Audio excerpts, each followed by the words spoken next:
Students, whatever homework is given to you, you have to submit it on the very next day between 8 am to 1 pm to the given WhatsApp number, and it is compulsory to submit your homework as your attendance will be marked on the basis of your submission.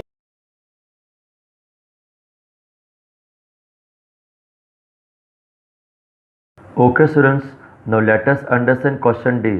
Answer these questions in brief. Number 1 is how are earthquakes caused? यह question का मतलब होता है कि भूकंप कैसे होते हैं, and the answer is the sudden vibration inside the earth crust causing a part of the earth surface to shake is called an earthquake, जिसका मतलब है पृथ्वी की परत के भीतर अचानक कंपन जिससे पृथ्वी की सतह का एक हिस्सा हिल जाता है उसे भूकंप कहा जाता है. Okay students, now question number 2. What precautions need to be taken when we are indoors during an earthquake? यह क्वेश्चन का मतलब होता है कि भूकंप के दौरान जब हम घर के अंदर होते हैं तो क्या सावधानी बरतने की ज़रूरत है, and the answer is leave your home or school building and move into an open area, जिसका मतलब है अपने घर या स्कूल की इमारत को छोड़ दे और एक खुले क्षेत्र में चले जाए. Okay students, now question number 3. What is flood? यह क्वेश्चन का मतलब होता है कि बाढ़ क्या है, and the answer is floods occur when a sudden influx of water submerges areas of land causing danger to life and property of people in that area, जिसका मतलब है बाढ़ तब होती है जब पानी का अचानक बहाव भूमि के क्षेत्रों को जलमग्न कर देता है जिससे उस क्षेत्र के लोगों के जीवन और संपत्ति को खतरा पैदा हो जाता है.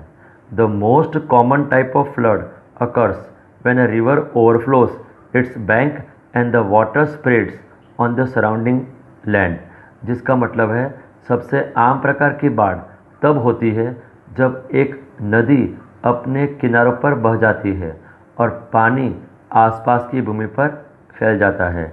It can also be caused due to blocking of river channels due to landslides, strong tides and storms in the sea, change in the course of a river, deforestation etcetera, जिसका मतलब है यह नदी के छोटे नाले को रोकने के कारण, भूस्खलन के कारण, समुद्र में तेज ज्वार और तूफान के कारण, नदी के मार्ग में परिवर्तन के कारण, वनों की कटाई आदि के कारण भी यह हो सकता है. Most floods are seasonal occurring during the rainy season. Okay students, now question number 4. Which are the most flood prone areas of India? यह क्वेश्चन का मतलब होता है कि भारत के सर्वाधिक बाढ़ प्रवुत क्षेत्र कौन से हैं, and the answer is in India floods frequently occur in the Ganga plains, in the Brahmaputra basin in Assam and in the deltas of the rivers Mahanadi, Godavari, Krishna and Kaveri, जिसका मतलब है भारत में असम में ब्रह्मपुत्र की घाटी और महानदी, गोदावरी, कृष्णा और कावेरी नदियों के मुख्य भूमियों में गंगा के मैदानों में अक्सर बाढ़ आती है. Okay, now question number 5. Define a cyclone. यह क्वेश्चन का मतलब होता है कि एक चक्रवात का अर्थ स्पष्ट कीजिए, and the answer is a cyclone is a large rotating storm that forms over warm waters. Strong winds blow from all directions towards the centre in a spiral motion, जिसका मतलब है चक्रवात एक बड़ा घूमने वाला तूफान है जो गर्म पानी के ऊपर बनता है. चक्राकार गति में केंद्र की ओर सभी दिशाओं से तेज हवाएं चलती है. Okay students, now let us understand question E. Answer this questions in detail. First one is what can we do as individuals in the event of an earthquake? यह क्वेश्चन का मतलब होता है कि भूकंप की स्थिति में हम व्यक्तियों के रूप में क्या कर सकते हैं, and the answer is leave your home or school building and move into an open area, जिसका मतलब है अपने घर या स्कूल की इमारत को छोड़ दे और एक खुले क्षेत्र में चले जाए।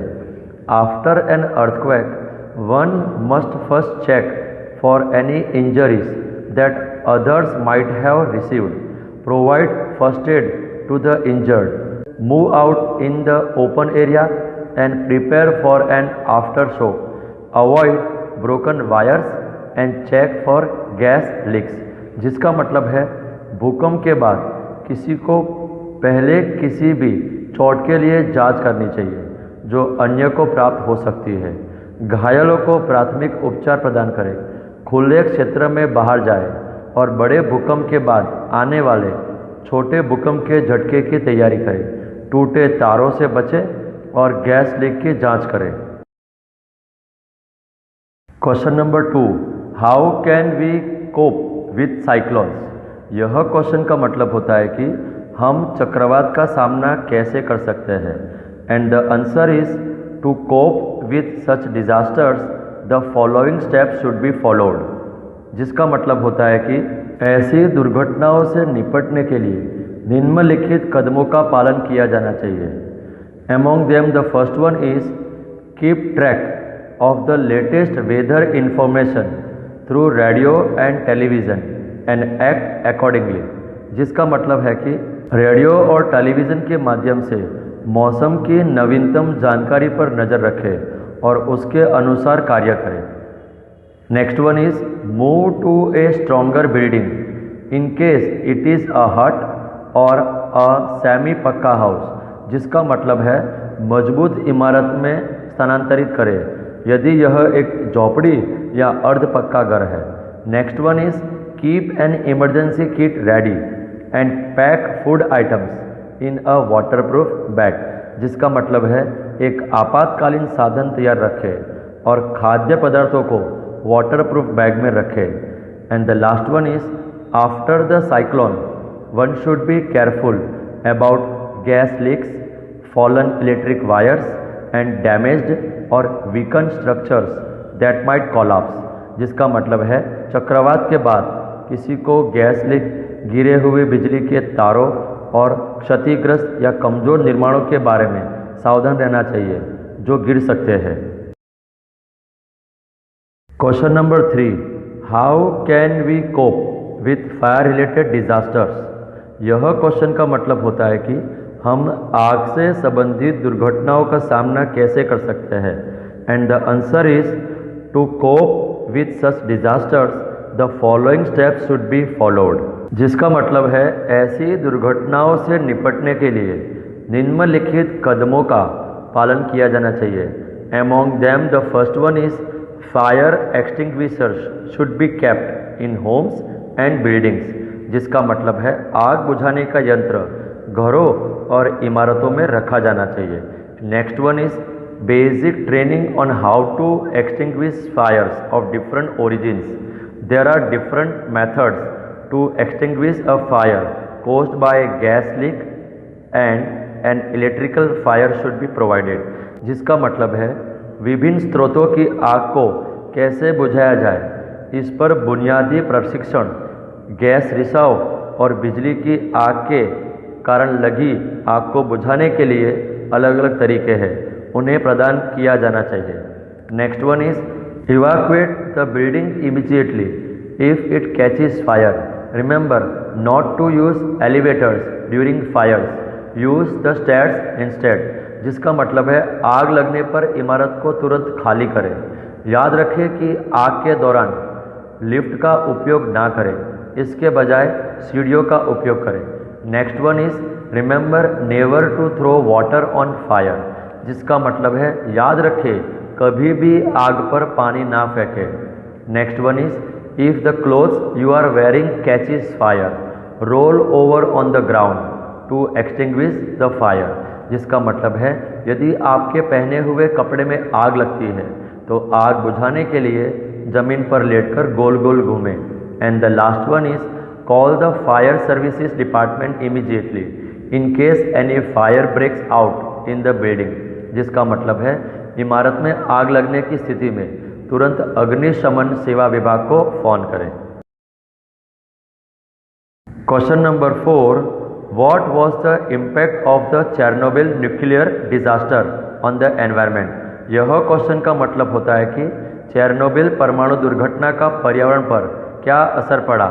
And the answer is in 1986 there was an explosion at the Chernobyl nuclear plant, releasing large quantities of radioactive particles into the atmosphere, killing a large number of people.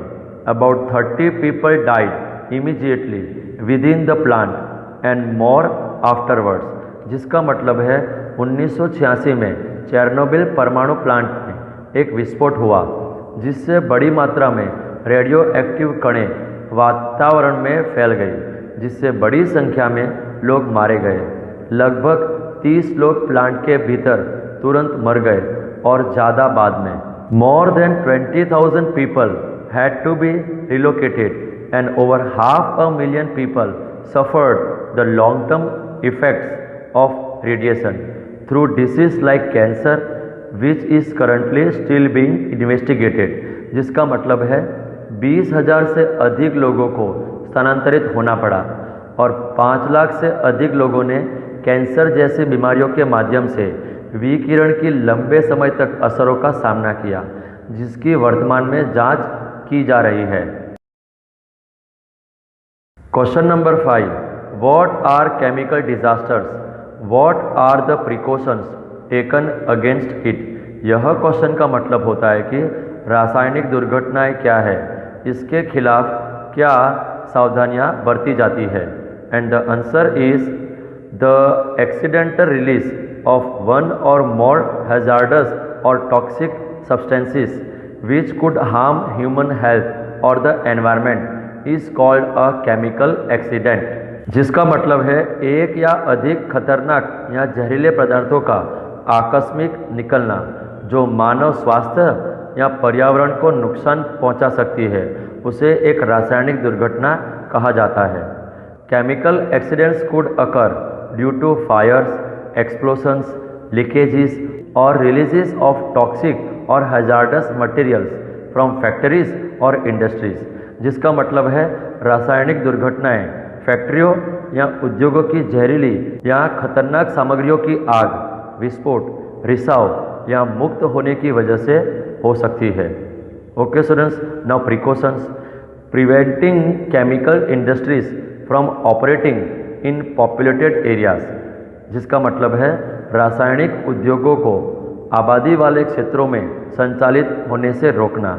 Next one is regular safety checks and pollution checks should be conducted by government agencies. जिसका मतलब है सरकारी संस्थाओं द्वारा नियमित सुरक्षा जांच और प्रदूषण जांच की जानी चाहिए। And the last one is relief measures should be laid out so as to reduce the consequences. जिसका मतलब है राहत उपायों को निर्धारित किया जाना चाहिए ताकि परिणामों को कम किया जा सके।